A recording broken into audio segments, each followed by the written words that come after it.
මේ ජීවිතයේ සමහර මිනිස්සු අපිට මුණ ගැහෙන්නේ ජීවත් වෙන්නම නෙවෙයි.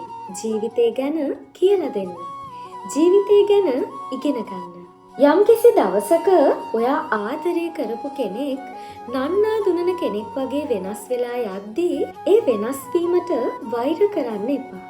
මොකද වෛරය කියන්නේ තාමත් ඔයාගේ හිතේ යතුර වෙන කෙනෙක් සතු වෙලා තියනවා කියන එක. ඉතින් ඒ අය වෙනස් වුණේ ඇයි කියලා හිත පසුතැවිලි වෙනවා වෙනුවට ඒ වෙනස් වීම ඇතුලේ හැංගුණු පණිවිඩය තේරුම් ගන්න උත්සාහ කරන්න. සමහර විට ඒ පණිවිඩය වෙන්න ඇති ඔයා මීට වඩා ආදරයක් ලබන්න සුදුසුයි කියන එක. එහෙම නැත්නම් තනියම නැගිටින්න තරම් ඔයා දැන් ශක්තිමත් කියන එක. මිනිස්සු වෙනස් වෙන්නේ ඔයාව බිඳවට්ටන්න නෙවෙයි. ඔයාගේ ජීවිතේ ඊළඟ පරිච්ඡේදයට ඔයාව සූදානම් කරන්න. ඒ නිසා ඒ අයට වෛර කරනවා වෙනුවට නිහඬවම අත්හරින්න.